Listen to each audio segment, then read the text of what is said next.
उद्धार करने के लिए क्या करना होगा? 20 चीजें याद कर लीजिए। देखिए, रोम में वहां का जो बादशाह था, राजा था वहां का, सीजर ने घोषणा की थी कि नए साल की शुरुआत जनवरी से करो। और वहां के एक देवता थे, उनका नाम था जेनस। उनकी मूर्तियां जो हैं, जो युद्ध द्वार बने होते थे, क्योंकि उस समय लड़ाइयां बहुत होती थी, तो नगर के बाहर युद्ध के द्वार बने हुए, वो शांति काल में नहीं खोले जाते थे, इमरजेंसी में उन्हें खोला जाता था। उसके ऊपर मूर्ति जेनस की रखी होती थी। जेनस को ये लोग जो है एक और नाम से भी, लोगों का उच्चारण करने का तरीका है ना, वे लोग यानुस बोलते हैं, और दूसरे लोग इंग्लिश वाले जो है उसको जेनस बोलते हैं। जेनस से जो है जनवरी नाम दिया गया। अब उस मूर्ति के 2 मुंह हैं।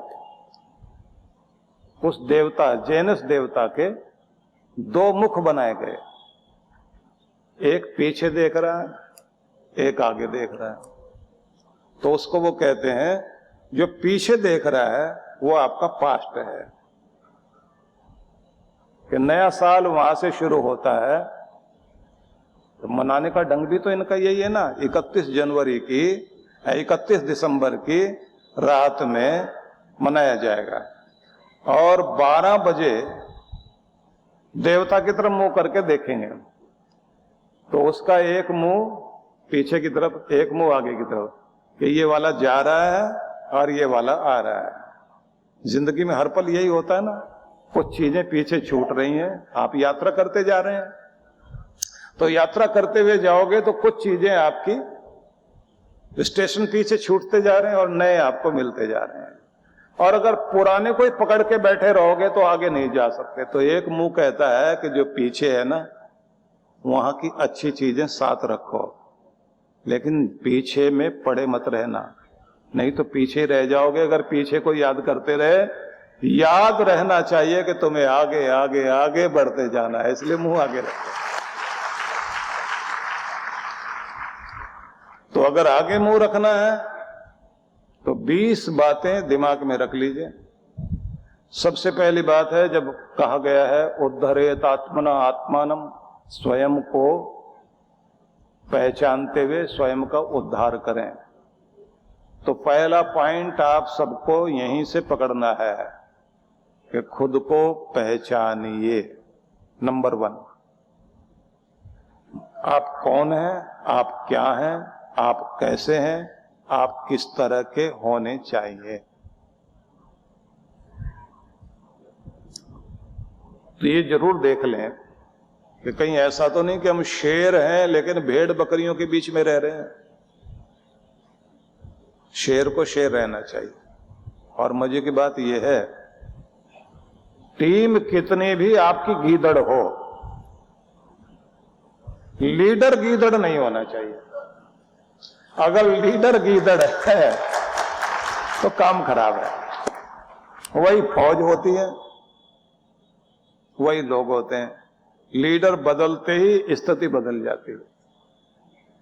अगर ऊपर शेर बैठा हुआ है तो नीचे वाले सारे गीदड़ भी शेर हो जाएंगे, और अगर नीचे शेर बैठे हुए हैं टीम में लेकिन ऊपर बैठा हुआ गीदड़, वो उनको सबको डरा डरा के अपने जैसा बना के छोड़ेगा।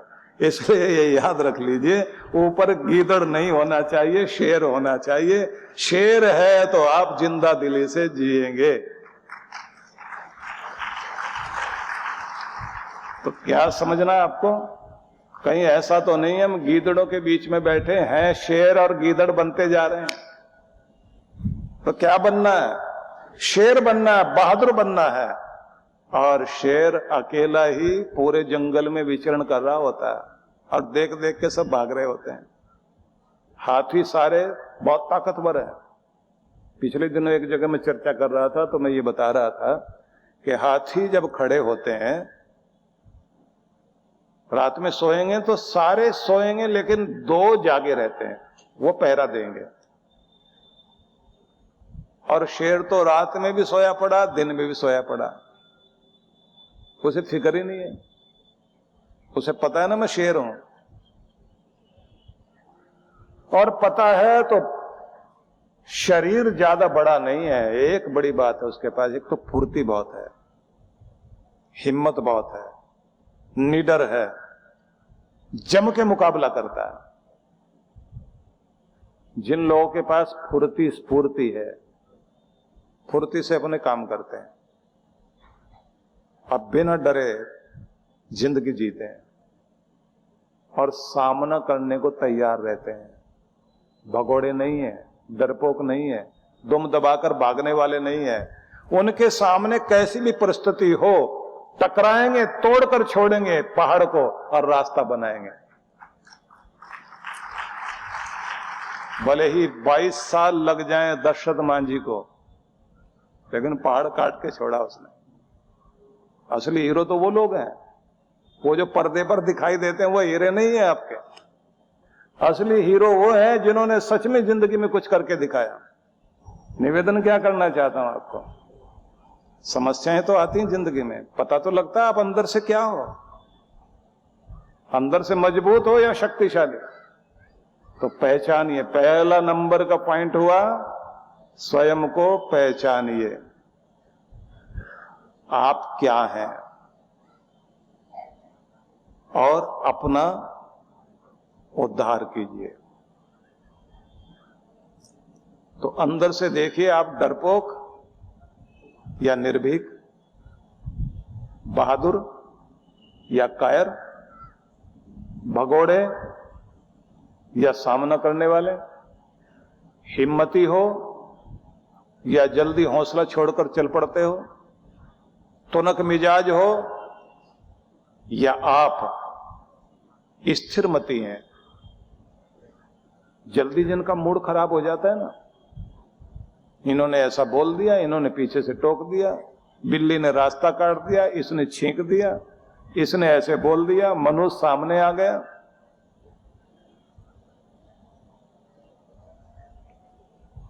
बहुत लोगों के जीवन में ऐसा होता है, किसी को भी कुछ भी मनुष्य मान लेंगे। एक राजा ने अपने मंत्री से कहा, एक बात बताओ, ये मनुष्य होता है क्या कोई? बोले साहब होते होंगे। नहीं, ऐसा कोई आदमी जिसका सुबह सुबह चेहरा देख लें और फिर सारा दिन खराब हो जाए। मंत्री ने कहा कि ऐसी चर्चा तो सुनी जाती है कि कुछ लोग बहुत मनुष्य होते हैं, शक्ल देखो तो सारा दिन ना खाना मिलेगा ना पानी मिलेगा। तो राजा ने कहा तो फिर ऐसा कोई मिलवाओ ना, हमको भी चेक करके देखें कि ऐसा कोई है। तो जो राज्य का सबसे फेमस मनुष्य था उसे ढूंढा गया और उसको रात को सुलाया गया और उससे कहा, भैया सुबह सुबह आपने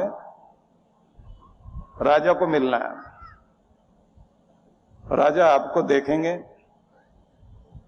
हो सकता है इनाम दे दें। सुबह सुबह राजा ने शिकार खेलने जाना था तो पहले वही दिखाई दिया, और संयोग ऐसा रहा कि उस दिन राजा शिकार खेलने गया और वो अपने दल से बिछड़ गया। दल उनको ढूंढता रहा, टीम के मेंबर्स, वो अपने टीम के मेंबर्स को ढूंढते रहे। सारा दिन में ना तो पानी पी सके ना खाना खा सके। शाम को जब लौटे तो आते ही बोले उसको फांसी पर चढ़ाएंगे। बुलाया उसको, मौत की सजा दी जाएगी, कल आपको फांसी पर चढ़ाया जाएगा। ये बात सुनते ही राजा का जो गुरु था, राजगुरु, वो आ गए। उन्होंने कहा हम भी फांसी देखेंगे। तो अगले दिन 2 फांसी तैयार कर दी राजगुरु ने, एक साधारण फांसी और एक सोने की बनाई। राजा ने कहा ये दूसरी किसके लिए? बोले इससे भी बड़ा मनुष्य है। बोले इससे भी बड़ा कोई है? बोले ये तो वो मनुष्य है कि जिसकी शक्ल देखने से हमारे राजा को खाना भी नहीं मिला, पानी भी नहीं मिला, लेकिन एक मनुष्य और है जिसकी शक्ल देखने से इस बेचारे को फांसी लग रही है। बोले मैं? बोले हाँ साहब आप। बोले इसका मतलब कोई मनुष्य होता ही नहीं? बोले यही हम भी कहते हैं, होता ही नहीं कोई। किसी को भी हम कुछ मान लें, इसको देखने से ये हो जाएगा, उससे देखने से ये हो जाएगा। असल में बात यह है कि जिसको आप जो मान लेते हैं वही आपका होने लग जाता है। असली मनुष्य बाहर नहीं होता, आदमी के अंदर होता है। असली डर बाहर नहीं होता, आदमी के अंदर होता है। अंदर आप ठीक कर लीजिए, सारी चीजें ठीक हो जाती हैं।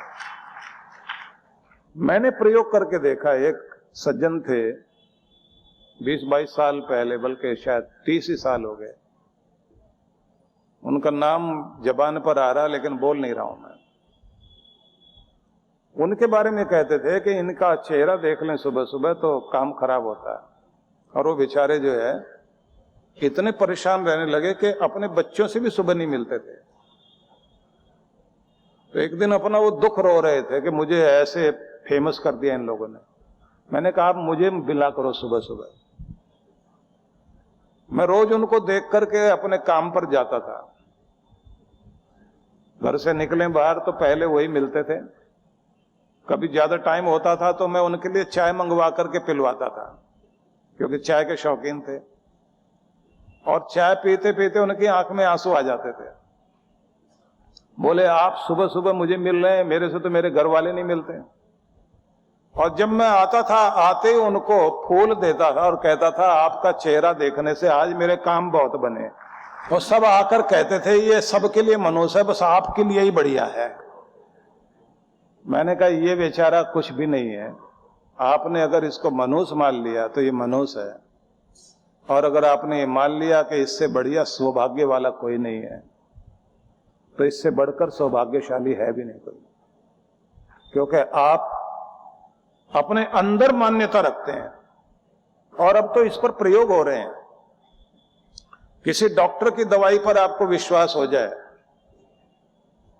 एक सिद्धांत काम करने लगा आजकल, जिसके बारे में कहते हैं कि एक ग्रुप को दवाइयां दी गई, दूसरे को टैबलेट नाम पर खोखली दवाई दी गई, और कहा गया एक जैसी दवाई दे रहे हैं, बीमारी ठीक हो जाएगी, और दोनों बराबर ही ठीक हो गए। शायद इसको प्लेसिबो थ्योरी ऐसा कुछ नाम दिया जाता है। मैं क्या बताना चाहता हूं आपको कि आप अपने जीवन में कुछ भी विश्वास कर लेंगे, अंदर से जैसे हो जाएंगे वैसे आपकी दुनिया बाहर दिखाई देने लगती है। तो सबसे पहले यह ध्यान रखिए कि आप खुद को पहचानें। कहीं ऐसा तो नहीं है कि आप शेर होकर भी भेड़ बकरियों के बीच में रह रहे हो, उनके बीच में रह रहे हो जो आपको फेल करना चाहते हैं या खुद फेल हैं, जिनकी बातें सुन करके आप और निराश हो जाते हैं। तो क्या करना है? दूसरों का प्रभाव आप पर नहीं आए, आपका प्रभाव दूसरों पर जाना चाहिए। इतना अपने आप को स्ट्रॉन्ग करो।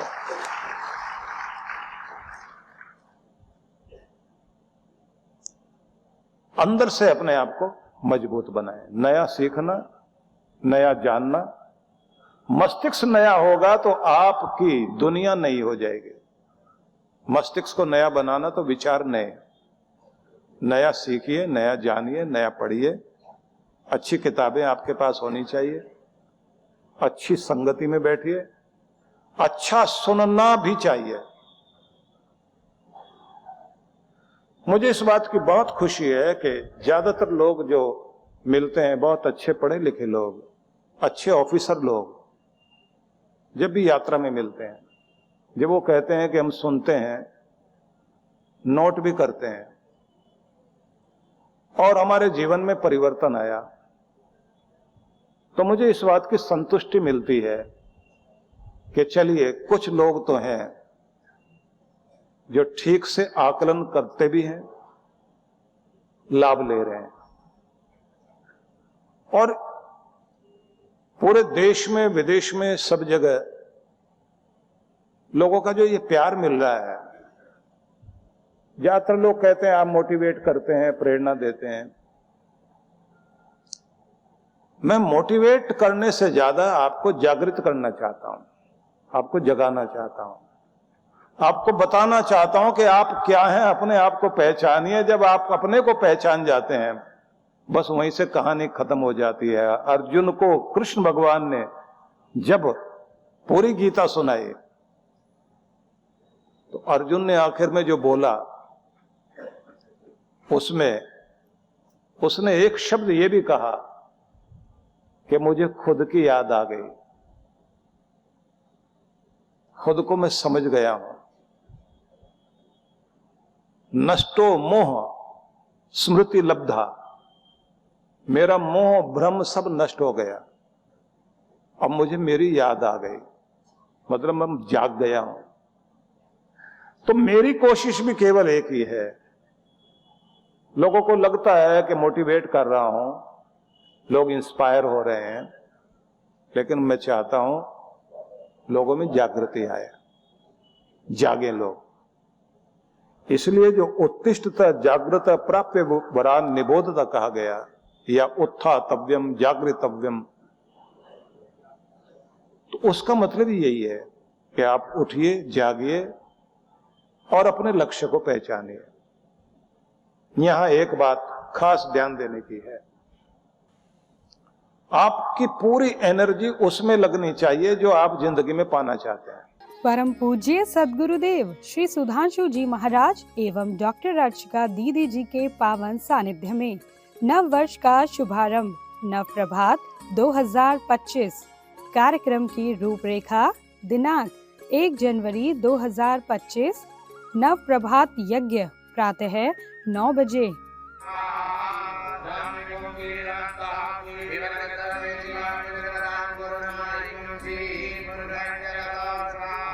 शोभा यात्रा प्रातः 10 बजे। शिवालय प्रांगण में दिव्य सौभाग्य उदय प्राप्ति पाठ प्रातः 11 बजे। भजन एवं सत्संग प्रातः 11:30 बजे। स्थान आनंद धाम आश्रम बक्करवाला नई दिल्ली। आयोजक विश्व जागृति मिशन नई दिल्ली। संपर्क सूत्र। अधिक जानकारी के लिए संपर्क करें। आप सपरिवार सादर आमंत्रित हैं। इस्पात नगरी भिलाई में होने जा रहा है शिव ज्ञान गंगा महोत्सव। परम पूज्य सद्गुरुदेव श्री सुधांशु जी महाराज एवं डॉक्टर अर्चिका दीदी जी के पावन सानिध्य में दिनांक 2 से 5 जनवरी 2025 कार्यक्रम की रूपरेखा।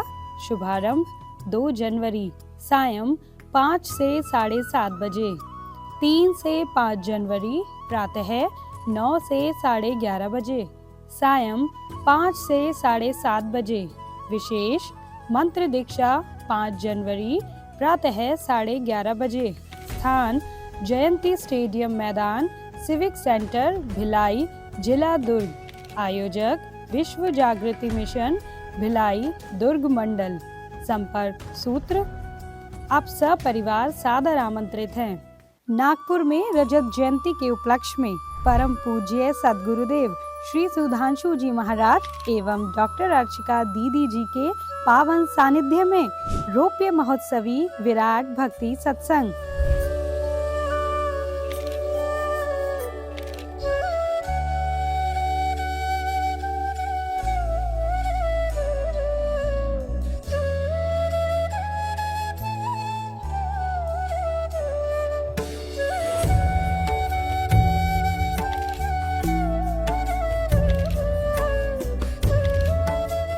कार्यक्रम की रूपरेखा दिनांक 8 से 12 जनवरी 2025। शुभारंभ 8 जनवरी सायं 4:30 से 6:30 बजे।